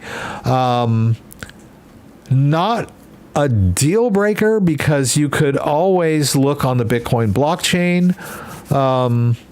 Although a Bitcoin wallet separates when you get a new sending address, right? So if we go to this sending address and we go view and explore, we can take a look. Okay, Krem, I'll turn you on to go faster. Transaction. That's the blockchain explorer for that particular wallet. Is this it? No. Included in block. I want to go back here. Whoops. I'll go back here. I want to look at this.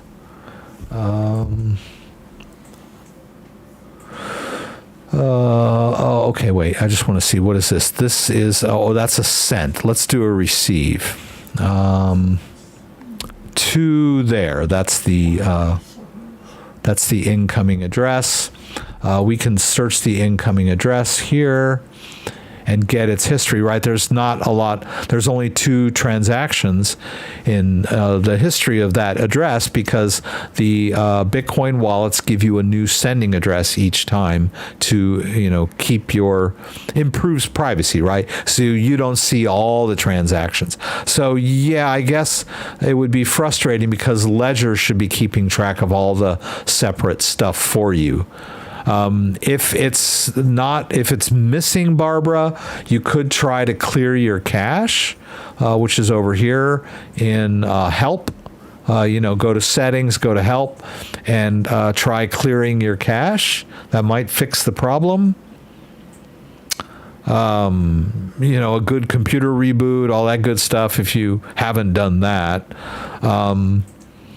But yeah, I mean, a lot of the stuff is there on the blockchain anyway. I mean, I know you really want to see it, so yeah, I'm not really sure. I mean, the worst case scenario is do a clean install of Ledger Live, and maybe it'll sync up and you'll see all of your transactions.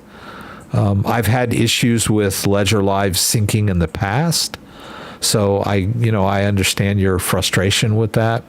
Now, if it wasn't Bitcoin, if it was Ethereum, you can go to the Ethereum chain. And you can see Ethereum addresses don't change. So you could take that on Etherscan and just check it.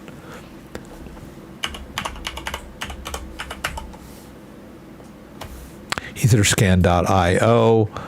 You can totally look at the total transaction history of an Ethereum wallet. It's very complete, right? I mean, I know you want to see it in Ledger Live, but there are other ways to see your transaction histories. But yeah, I'd say maybe try clearing the cache or maybe reinstalling Ledger Live Clean, which is kind of a pain, but that might do the trick if you're totally frustrated by that. You could do a clean install of Ledger Live by going to the settings and the help and clicking this horribly scary red button, right? I'll move my head there. That will reset Ledger Live. It'll wipe all of your previous data. It'll wipe all your accounts too. So when you go back into Ledger Live, it'll be blank, right? There won't be any accounts in there at all. You'll have to just do add account, connect your device, and start re-adding all of your accounts manually. But maybe if you do that, you might see your full transaction history, hopefully. Let's see here, Barbara. It was just to keep you from plugging into your computer. Power cord works too. Oh, okay, thanks. I was like, why are they worried about connecting it to your computer? Oh, I guess some people use the power cable in a USB port on their computer, and maybe that would be considered an attack vector. Yeah, I get it. Open source is the key, and don't be first. Thank you very much. If I called on myself from someone saying they're with Coinbase, do you think phone is compromised and not use it to log into the account? I don't think that if you get spam calls on your phone that means that your Google Authenticator doesn't work right anymore. Let me just do. If I called on myself from okay, so you're saying someone called you claiming to be from Ledger on your phone, and now you're worried about using that phone to log into your Ledger account. Not really. You get spam calls all the time. Just because someone spam called you, claiming to be from Ledger doesn't mean that your phone has become compromised. Now, there are such things as what we call SIM swapping attacks, where an attacker is able to gain access to your phone by doing a SIM swap, and they usually do that by calling up your cell phone provider and talking, convincing them to forward the number to a different device, right? Or someone that works at the phone company is bribed, or a fraud gang gets their gang members hired at these places, right? There's lots of ways that people can SIM swap your phone. But generally, if you've been hacked that way, your phone won't work at all, right? You try to make a call, you won't be able to make a call, and they'll just try to get into all of your accounts. that's a different thing. The best thing you can do for SIM swaps is to put a PIN on your phone account to prevent anyone from accessing or changing any of the settings in your phone. Right? You can do that through Verizon or AT&T, whoever your cell phone provider is. But I get spam calls and spam texts all the time and spam emails. So it doesn't mean that the device has been compromised. It just means they're trying to scam you. So I wouldn't worry too much about it. It was a random call. Yes, correct. I don't answer calls I don't recognize, but was expecting a call and didn't look at the number. Was walking the dog. Oh, okay. Yeah.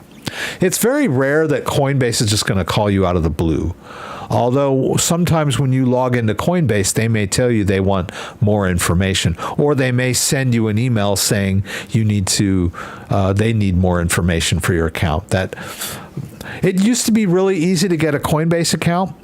You didn't have to provide a whole bunch of information to get a Coinbase account. And so there were a lot of legacy Coinbase account holders that they needed more information from to become more compliant. I think now when you log into Coinbase, you have to provide much more information than you did back in 2017. So if you've had your Coinbase account for a long time, you might get an email from Coinbase saying you need to provide us some more information, and then you click that link, and then they ask you to provide KYC or whatever. But if you're worried and you think that's a scam email, double check who it comes from. If it doesn't, have an @coinbase.com email address, then it's probably not Coinbase. But if you really don't trust it at all, you just log directly into your Coinbase account and see if, like, when you log in, if it tells you need more to provide more information. It's a good idea not to click links in emails, right? Even if you're sure it's them. I told him it was okay. That's what they're talking about. Okay. And you have a PIN on your phone. Good. That's great. I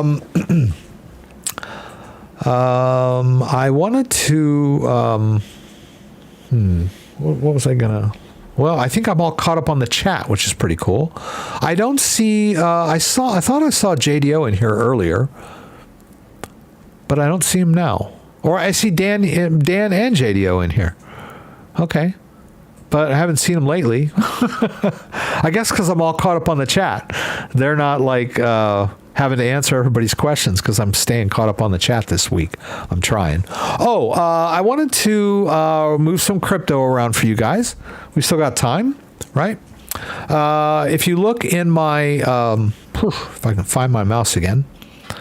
Okay, you got my screen. Okay. If you look in my accounts, you'll see that I received some, if I can find it here. Is this? Yeah. I received some US Tether Tron based, right? This was an affiliate payout. And I'm not a huge fan of Tron, but that's the mode they use. And it is cheap, right? The fees are very cheap on Tron. So I'm going to show you how would I cash this out, right? Let's cash some of this out. It's in Tether format, but it's Tron Tether, right? It's Tether US dollar. So let's check out KuCoin. I was trying to log into them earlier. Let's see if I can do that. I am human. Okay, it wants my two-factor authentication. Let me let this one expire, and I'll get the fresh one here. Okay. All right, let's do that. See if we can get in here. I believe that I can, let's allow this. Let's see, let's go to, it looks like they're going to change things on me. What is this? Am I in the,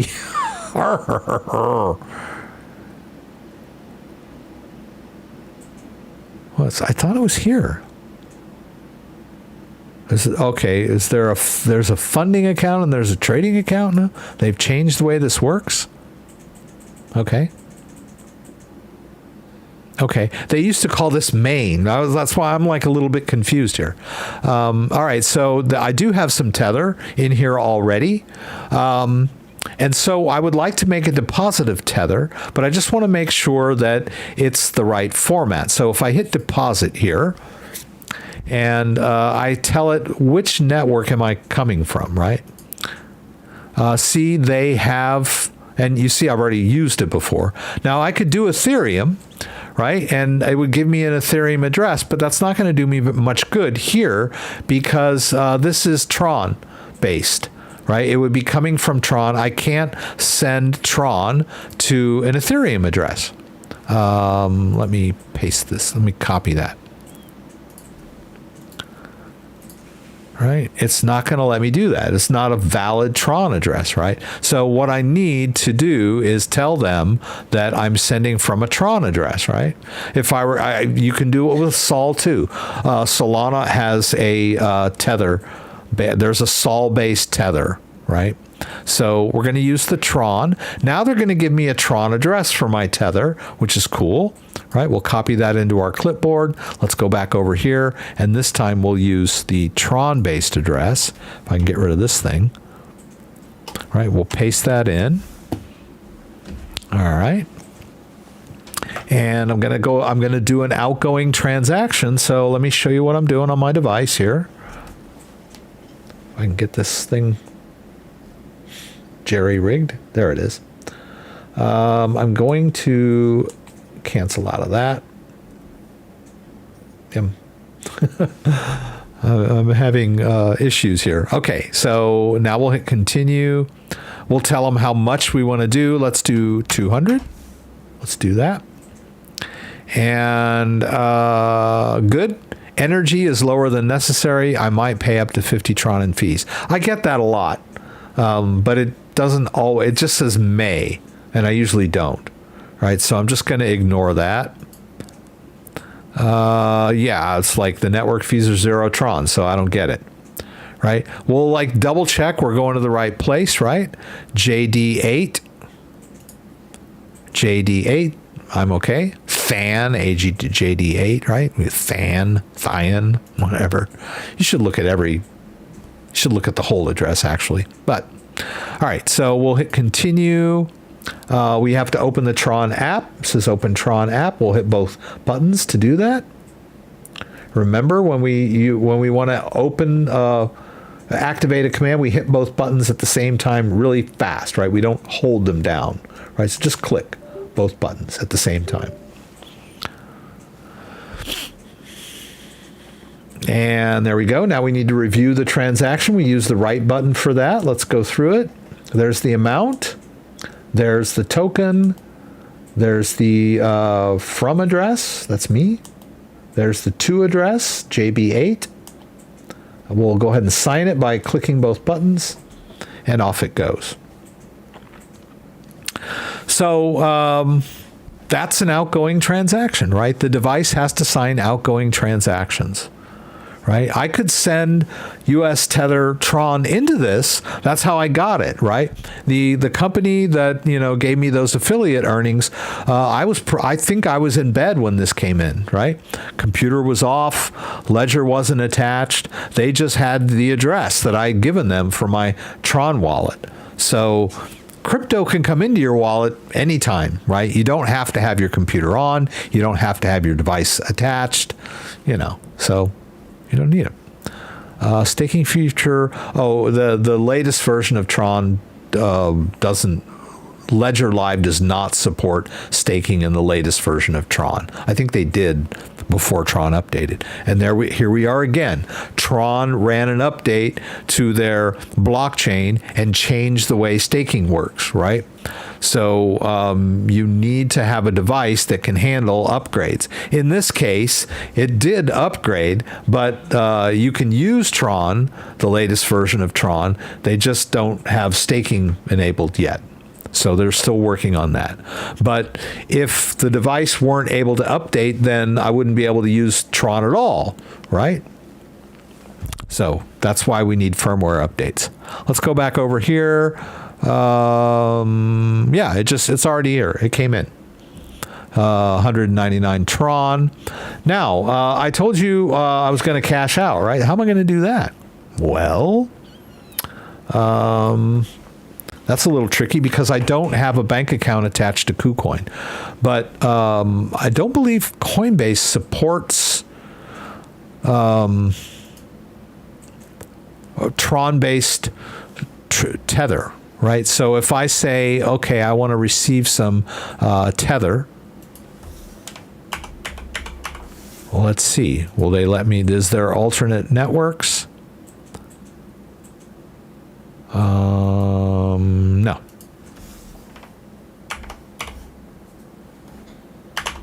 Whoops. Yeah, so there's only one kind of tether, and it's ERC20 based tether. Only send US tether ERC20 to this address. So Coinbase is the cryptocurrency exchange account that I use to withdraw back to my bank because I have my bank accounts attached. So since I couldn't send the Tron-based tether there, I sent it to KuCoin. Now that it's in KuCoin, where'd it go? There it is, right? It's in KuCoin. I can send it over to Coinbase if I want to. Now, it is kind of weird that I'm going to pay a hefty fee if I try to send this tether over to Coinbase, right? Because I'll be sending it on the ERC20 network, and they're going to charge me a high fee. So what I can do is I'm going to transfer this over to the trading account. From the funding account to the trading. They've changed the way everything looks here. I'll send it all. All right, now we can go into the trading interface. And I'm going to swap that for Sol. Tether to Sol.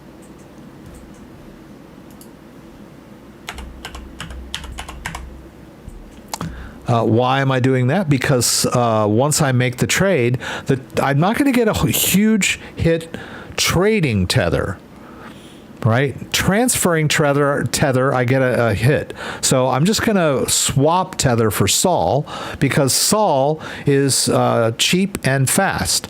So let's go to, well, am I in the way? I think you can't see it. Let's go to Market. Right, let's do I want to buy Sol, right? Using 100% of my, well, let's just use 75%, right? We'll buy Sol.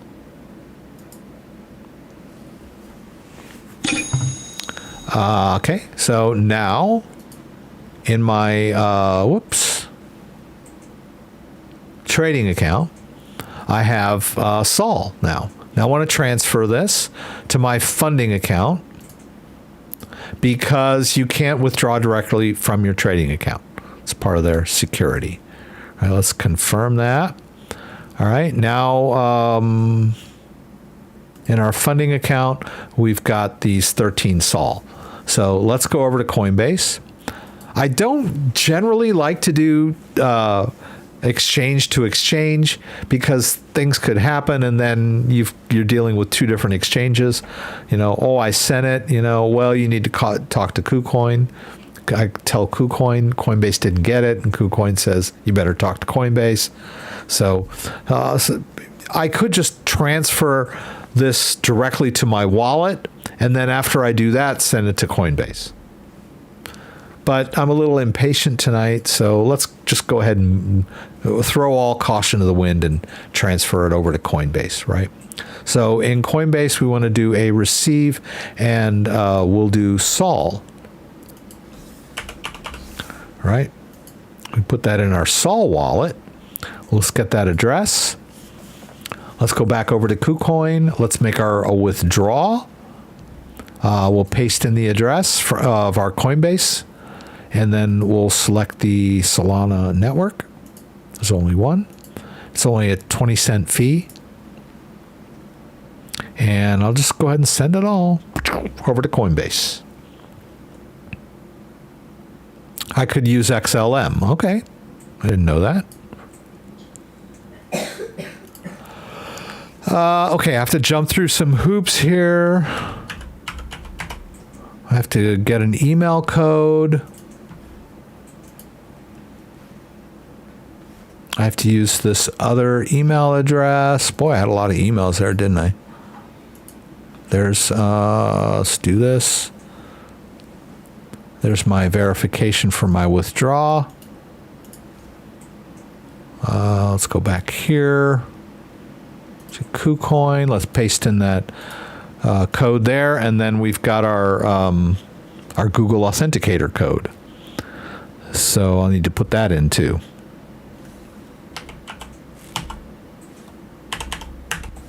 All right, and hopefully everything went fine.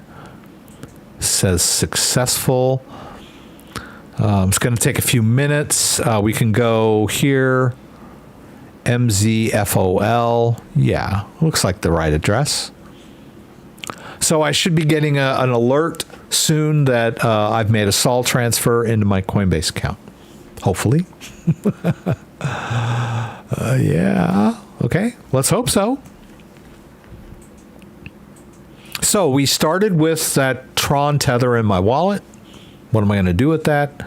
I found a place that accepted the Tron version of Tether, KuCoin, put it in there. I could have simply withdrawn the Tether from KuCoin in ERC20 format, but that probably would have cost me about $20. So instead, I just swapped it for Sol. And now I'm going to move the Sol to Coinbase. And I think it didn't cost me that much. I'm not sure what the trading fee was. Probably wasn't that much.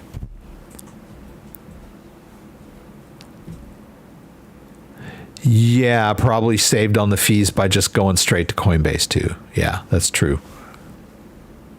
Oops. I'm just going to look at my email on my phone here. I'm not sure. I think Coinbase would come in on my personal email. There, I just saw it. So I just got an alert from Coinbase that my Sol came in. And it's available. See, that's why I like Sol, because not only did it just come in, but it's available to trade right now. Right? So, and then, I don't know, there's a way to switch to their, the other thing. I think it's here. Yeah, I could go to Coinbase Advanced to do my trade. I guess it's cheaper. Right? And then we'll do up here, we need to do Sol to US dollar. We'll do a market. We'll do a sell, and we'll sell it all. All right. And we'll sell. So now we should be able to go back to easy peasy Coinbase. And then go to my assets. And now if I refresh, I should have dollars. Yes. See, there's my US dollar, right? I think if I go over to these three dots, no. Oh, if I just click on the US dollar, then over here I have cash out, right? So cash out all, I'll leave a little bit in the account, right? So we'll do a continue here, and then we could send instantly to my Chase account for $4.12. I don't want to do that. I'll just do the 1 to 3 business days. It might not show up in the account till Monday, but that's okay. Right? I'm not in a huge hurry.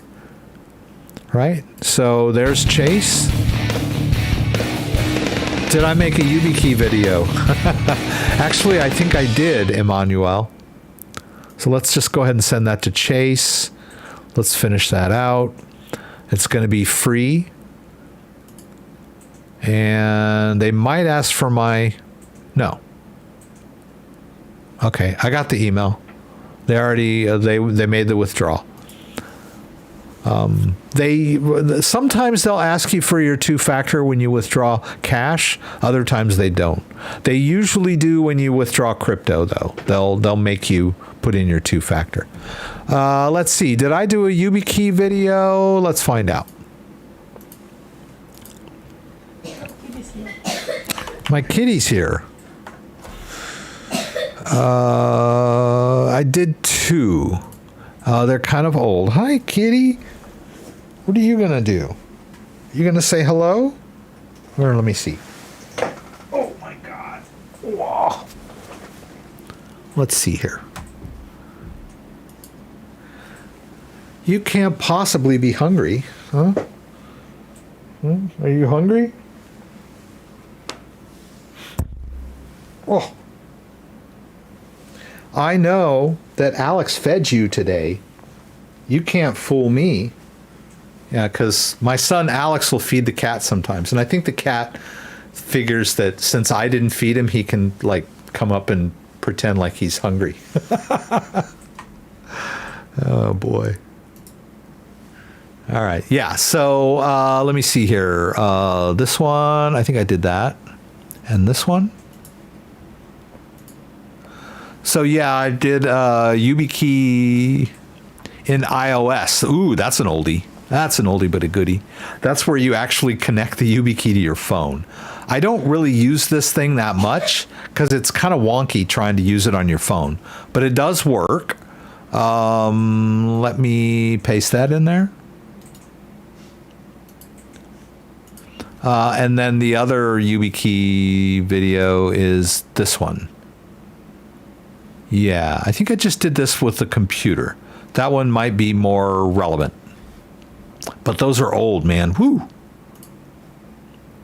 I used to be a lot more ambitious. I used to do all kinds of different videos for different stuff, and now I'm kind of sticking more to the crypto. Although I am starting to branch out into the chat GTP stuff. Right? I did a video on chat GTP for YouTube, and I did a video on auto GPT, which I think is really cool. And I'll probably be doing more of those because I'll be playing around with it more, right? I showed you how to install it step by step and get it running, and then I'll probably do some more on like adding more APIs and maybe doing more plugins and some more concrete examples and stuff like that. So if you're interested in chat GTP or auto GTP, GPT, I would encourage you to watch those. I think I did that first one I did, the whole video I was saying GTP. And somebody in the comments was like, it's GPT, GPT. Yeah. So yeah, I do. I have a YubiKey that I use for, I think, my Kraken account and a couple other things. I think my GitHub account is got two-factor that uses the YubiKey on there, right? And my Google accounts are protected by a Google hardware key. I don't know that YubiKey makes these. You actually buy them directly from Google. So it might be something that YubiKey makes.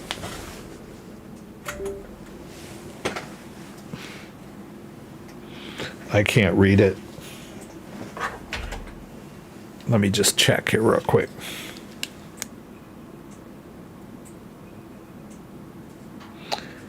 I mean, it says Google right on it, so it's a Google product, right? It looks like this.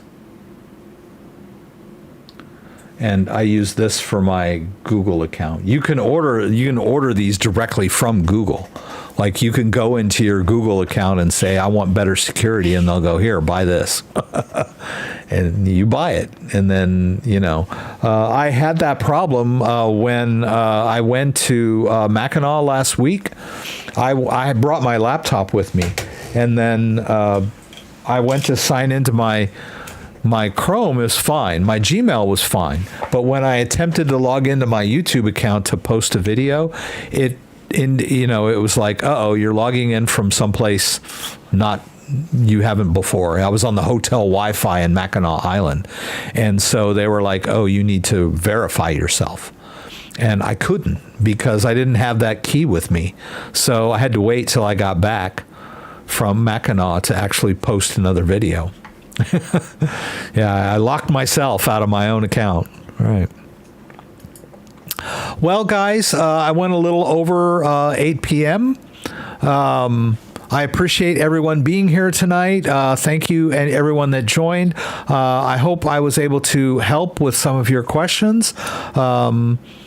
And I will be here next week. Let's see. I think I got this thing going now to where you don't see that table behind me anymore. So please join me again for the live stream from Michigan, where you can throw out questions and I'll do my best to get them answered. Hope to see you again next week. If you like this video, give me a thumbs up. If you'd like to subscribe to my channel, I would appreciate it. When you subscribe, there's a little bell that you can click that will allow you to be alerted whenever I post new content. Once again, thanks for joining me and hope to see you again soon.